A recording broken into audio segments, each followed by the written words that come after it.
Good morning, students. Class 8 Science. Students, we have learned the chapter number 11. This is force and pressure. In force and pressure, we have completed the force. We have seen that there are different type of forces are available. Contact forces, non-contact forces. Contact forces are called as a muscular force, mechanical force, frictional force, as well as non-contact forces are magnetic force, electrostatic force, and gravitational force. So these three type of forces are non-contact forces where the material are not get contact with the object. After that today we will discuss about the topic, it is pressure. ठीक है, दाब के बारे में हम आज पढ़ेंगे. We have already learn about the effect of force. हमने अभी तक फोर्स के बारे में पढ़ा कि जो बल होता है, जब हम किसी चीज़ पे बल लगाते हैं तो वो अपने स्थान को बदल देता है, उसके आकार में परिवर्तन हो जाता है, चीज़ें मूव करने लगती हैं. ठीक है, जब हम किसी चीज़ में फोर्स को अप्लाई करते हैं. In order to measure and describe the effect of force acting on the object, we have to take into account both the amount of force and the area on which it is applied. तो हमें यहाँ पे क्या करना होता है कि force हम जिस ऑब्जेक्ट पे लगा रहे हैं, ठीक है, हम जिस चीज़ पे बल लगा रहे हैं, चाहे वो कोई बड़ा सा बॉक्स हो, चाहे वो डोर हो, ठीक है, या कोई ऑब्जेक्ट हो जिसे हम हिला रहे हैं या एक जगह से दूसरी जगह मूव कर रहे हैं, तो हमने जितने एरिया के ऊपर बल लगाया हुआ है हम उस एरिया को मेज़र करते हैं. ठीक है, हम उसको देखते हैं कि हमने कितना बल प्रेशर उसके ऊपर क्रिएट किया हुआ है. The force acting on a unit area is called pressure. किसी एक निश्चित स्थान के ऊपर जो बल लगता है हम उसको प्रेशर कहते हैं. It is denoted by P. Capital P से हम इसको डिनोट करते हैं. पी इक्वल टू होता है force upon area, F upon A. P equal to F upon A. Pressure equal to force upon area. तो जब भी हम बल लगाते हैं तो बल एक निश्चित दूरी में ही काम करता है. ठीक है, तो जितनी दूरी में हमारा बल काम कर रहा है उसको हम प्रेशर से डिनोट करेंगे या प्रेशर से मेज़र करते हैं. ठीक है, therefore the effect of force और प्रेशर डिपेंड्स अपॉन. जो फोर्स या प्रेशर है वो किन किन चीज़ों पे डिपेंड करता है. The magnitude of force applied. ठीक है, फोर्स कैसे अप्लाई किया गया, that is greater the magnitude more it is the effect of force. And the second one is the area over which the force is applied. हमने कितने बड़े area के ऊपर फोर्स को लगाया हुआ है, जो हम बल लगा रहे हैं वो कितना बड़ा एरिया है या कितना छोटा एरिया, उसके अकॉर्डिंगली भी प्रेशर काम करेगा. Bigger the area on which the force is applied is laser will be the effect of force. अगर हम किसी बड़ी चीज़ के ऊपर फोर्स लगाते हैं, बल लगाते हैं, तो वहाँ पे हमारा जो प्रेशर होगा वो कम होगा. ठीक है, इस चीज़ को आपने अक्सर देखा होगा पानी की पाइप के साथ. ठीक है, जैसे समरसेबल है, समरसेबल में हम जितनी मोटी पाइप लगाएंगे पानी उतने ही कम प्रेशर से बाहर आएगा. हम जितनी ही पाइप को पतला करते जाएंगे पानी उतने ही प्रेशर के साथ बाहर निकलेगा. तो एरिया जितना बड़ा होगा प्रेशर उतना कम होगा, एरिया जितना छोटा होगा प्रेशर उतना ज़्यादा होगा. ठीक है, for example when a man stand erect he exert a force equal to his own weight. जब कोई व्यक्ति सीधा खड़ा होता है तो वो अपने पूरे भार के बराबर का जो वेट है वो नीचे प्रेशराइज़ करता है. ठीक है, नीचे दबाव देता है. If he lies down on the ground, he will again exert a force equal to its own weight, but the effect of force in both cases will be different. अगर कोई व्यक्ति सपोज 60 kg का है और वो सीधा खड़ा होता है तो उसके दोनों पैरों से पृथ्वी पे जो बल लगाया जा रहा है या जो ऑब्जेक्ट नीचे है उसके ऊपर जो बल लगेगा वो 60 kg का लगेगा. ठीक है, लेकिन वहाँ पे एरिया क्या होगा, छोटा सा एरिया में ज़्यादा प्रेशर होगा.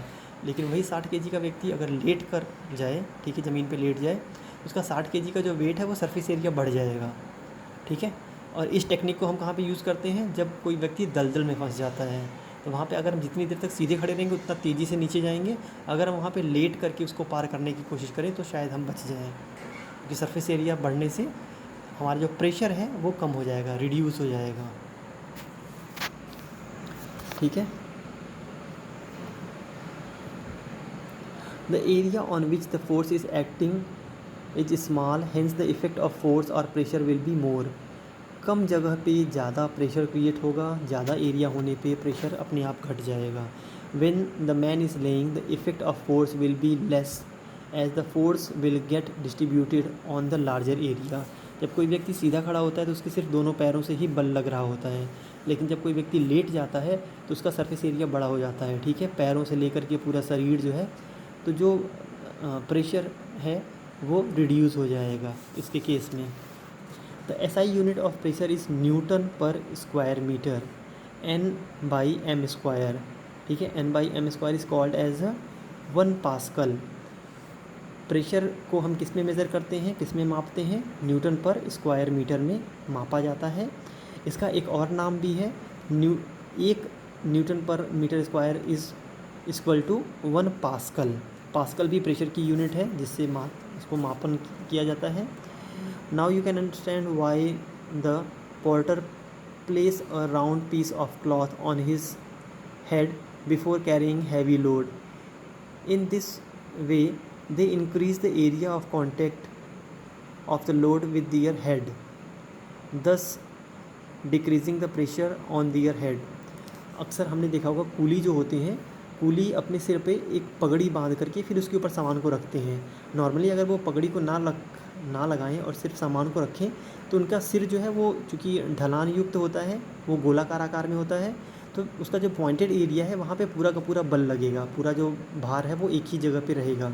लेकिन जब वो पगड़ी लगाते हैं तो जो पूरा भार है वो उसका सरफेस एरिया बड़ा हो जाता है, जिससे जो पूरा भार है वो चारों तरफ डिस्ट्रीब्यूट हो जाता है और वो एक जगह पूरा प्रेशर क्रिएट नहीं होता। Similarly it is easier to cut vegetables and fruits with the sharp knife than a blunt knife. अगर ठीक उसी तरह से अगर हमें फल या सब्जियां काटनी है तो जितनी धारदार चाकू होगी उतना तेज़ी से कटेगा, और जितनी ही कम धार होगी उतनी ही मुश्किल से कटेगा, क्योंकि जितना सरफेस एरिया जितना कम होगा उतना तेज़ी से वो चीज़ों को काट पाएगा।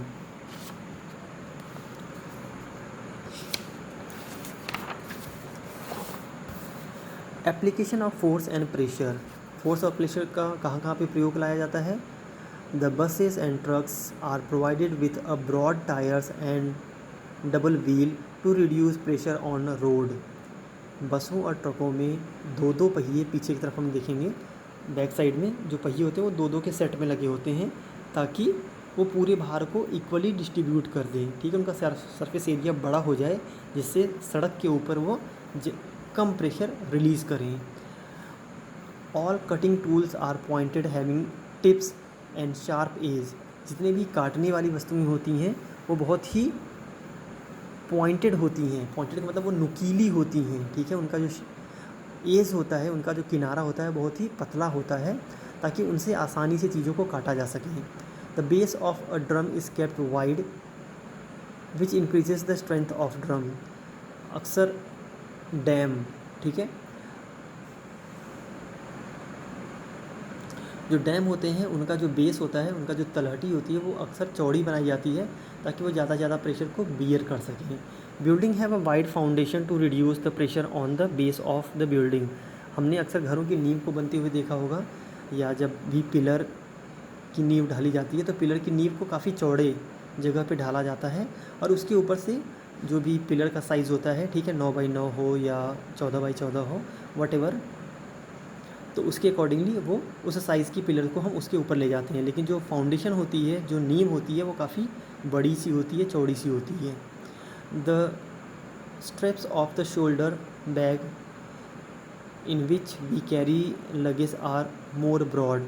अक्सर हमारा जो बैग होता है, कैरी बैग होता है, ठीक है, अक्सर जब हमें ट्रैवल करना होता है, ट्रैवल के टाइम पे जब हम बैग यूज़ करते हैं तो उसकी जो पट्टियाँ होती हैं वो चौड़ी होती हैं ताकि उससे हमारे कंधों पे ज़्यादा प्रेशर ना क्रिएट हो। अगर पट्टियाँ पतली होंगी तो एक ही जगह पे पूरा भार अपना डालेंगी, लेकिन पट्टियाँ अगर चौड़ी होंगी तो वो पूरे कंधे पे समान रूप से भार डालेंगे, जिससे हमें जो चीज़ है वो ज़्यादा भारी नहीं लगेगी, ठीक है, क्योंकि उसका जो वेट है वो इक्वली डिस्ट्रीब्यूट हो जाएगा और हमारे कंधे पे प्रेशर भी कम आएगा। Heavy army tank move on steel track to reduce the pressure on the ground. Steel track पे उसको चलाते हैं, हैवी जो आर्मी टैंक हैं उनको स्टील ट्रैक पे चलाया जाता है ताकि उनसे कम प्रेशर क्रिएट हो ज़मीन के ऊपर। Skiers use long flat skis to slide over the snow. अक्सर हमने बर्फ़ के ऊपर लोगों को स्लाइडिंग करते हुए देखा होगा। अगर वो नॉर्मली शूज़ पहन के बर्फ़ के ऊपर चले तो तुरंत पैर धंस जाते हैं, तो वो क्या करते हैं अपने पैर के सरफेस एरिया को बढ़ाने के लिए, ठीक है, वो स्काइस पहन लेते हैं, ठीक है, लंबी लंबी फ्लैट आप देखोगे उनके पैरों में स्काइस लगी होती हैं, जिसकी वजह से उनका सरफेस एरिया बड़ा हो जाता है और वो बर्फ़ पे आसानी से चल सकते हैं या स्लाइड कर सकते हैं, ठीक है। अब हम दूसरा एग्जांपल देखेंगे यहाँ पे अगला। A solid weight 18 newton when place on a surface the area of contact is found to be 1.6 metre square. Find the pressure exerted by the solid on the surface. यहाँ पे हमें वेट दिया गया है और एरिया दिया गया है, हमें प्रेशर क्रिएट करना है। तो प्रेशर इक्वल टू होता है force upon area, 80 divide by 1.6, तो यहाँ पे आंसर आ जाएगा 50 न्यूटन पर मीटर स्क्वायर। तो 80 न्यूटन का जो वेट है वो कितना प्रेशर क्रिएट कर रहा है, 50 पास्कल का प्रेशर क्रिएट करेगा 1.6 मीटर स्क्वायर के एरिया पर। 80 न्यूटन का जो वेट है वो 1.6 मीटर स्क्वायर एरिया पे 50 पास्कल का प्रेशर क्रिएट करेगा। A rectangular wooden piece weight 25 Newton if it is placed on such a way that its 25 centimeter length and 10 centimeter width are in contact with the surface. What will be the exerted pressure? हमें यहाँ पे भार दिया गया है और लंबाई चौड़ाई दी गई है, ठीक है, एरिया दिया गया है और हमें प्रेशर जो है वो कैलकुलेट करना है। The force of the weight is 25 Newton. Length are given. It is 25 centimeter. Width is 10 centimeter. We will get converted into the meter. The area is length into width. So 0.25 into 0.10 is equal to 0.025 meter square. The pressure is calculated by the P is equal to F upon A. Again 25 N divided by 0.025 meter square, it is 1000 Newton per metre square और 1000 pascal, ठीक है। हम यहाँ पे इस फॉर्मूले को याद रखेंगे, P equal to F upon A होता है, ठीक है। P equal to F upon A के माध्यम से हम अपने प्रेशर को निकाल सकते हैं। Pressure due to the liquid. Solid have a definite shape but the liquid do not have definite shape. जो ठोस वस्तुएं होती हैं उनका आकार निश्चित होता है, लेकिन जो लिक्विड चीज़ें होती हैं, ठीक है, उनका आकार निश्चित नहीं होता, ठीक है। जो तरल चीज़ें होती हैं, तरल वस्तुओं का कोई आकार निश्चित आकार नहीं होता। They take the shape of the container in which they are kept. वो अक्सर उस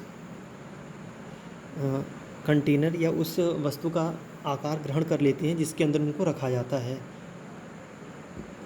अगर वो गोलाकार बर्तन में रखा जाता है तो उनका आकार गोल हो जाता है, अगर वो सिलेंड्रिकल बर्तन है तो सिलेंड्रिकल हो जाएगा, चौकोर है तो चौकोर हो जाएगा, पेंटागोनल है तो पेंटागोनल हो जाएगा।